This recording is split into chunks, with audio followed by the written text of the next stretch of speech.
சகஸ்ரம் ஸ்லோகம் 104. மத்வாத்ருணாய பரதோ மணிபாதரக்ஷே ராமேண தாம் விரஹிதாம் ரகுராஜதானி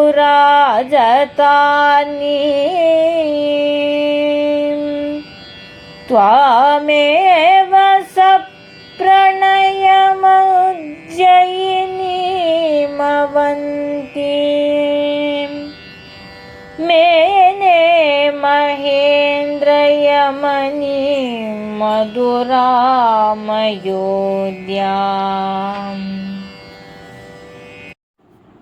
ஸ்ரீமான் வெங்கடநாதார்ய கவிதார்க்கிக கேசரி வேதாந்தாச்சார்யவர்யோ மே சந்நிதத்தாம் சதாஹ்ருதி.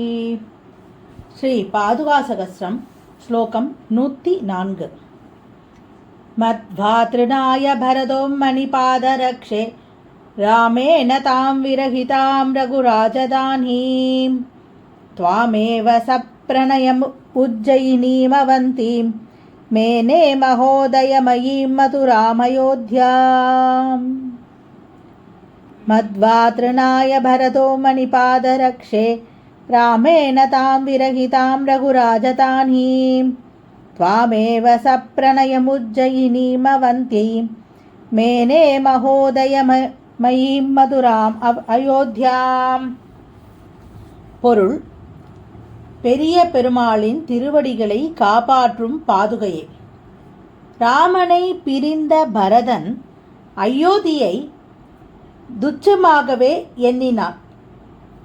ஆனால் ராமனின் பாதுகையான உன்னை உஜ்ஜயினி, அவந்தி, மதுரா, அயோத்தி என்று மிகவும் உயர்த்தியான புண்ணிய இடங்களாகவே அறிந்து கொண்டான். இந்த ஸ்லோகத்தில் பாதுகா தேவியோட ஒரு சிறப்பை சொல்கிறேன்.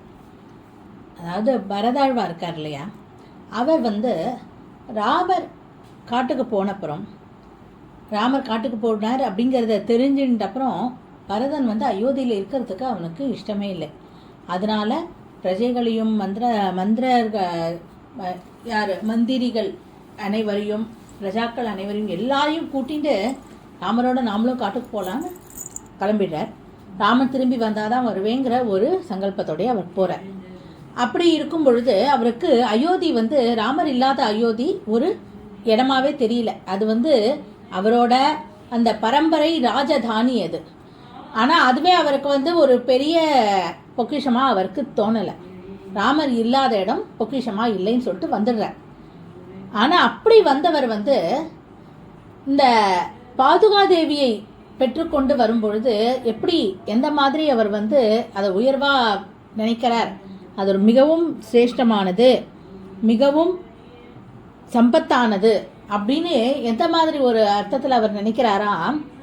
அவந்தி, மதுரா அதெல்லாம் இருக்கு இல்லையா, உஜ்ஜயினி, அவந்தி, மதுரா அந்த மாதிரியெல்லாம் இருக்கு இல்லையா, அந்த ஸ்தலங்கள் எல்லாமே நமக்கு மோட்சம் கொடுக்கக்கூடிய ஸ்தலங்கள், வைகுண்ட பதவி கொடுக்கக்கூடிய ஸ்தலங்கள், நம்மளை வைகுண்டத்துக்கு அழைத்து போகும் ஸ்தலங்கள் அப்படின்னு சொல்லிட்டு பெரியவாலாம் சொல்லியிருக்கான்.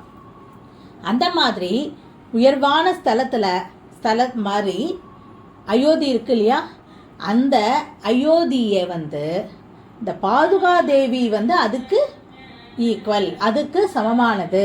பாதுகாதேவி எப்படி இந்த நகரங்கள் எல்லாம் நம்மளை எம்பெருமானுடைய நித்திய கைங்கரியத்துக்கு நம்மளை அழைத்து கொண்டு செல்லுமோ, அந்த மாதிரி இந்த பாதுகாதேவி அழைத்து கொண்டு செல்வாள் அப்படின்னு பாதுகாதேவியை ரொம்ப சிரேஷ்டமாக, ரொம்பவும் சம்பத்து நிறைந்ததாக, ரொம்பவும் மேன்மையாக நினச்சிண்டு அந்த பாதுகாதேவியை அவர் அயோத்திக்கு எடுத்துன்னு வர.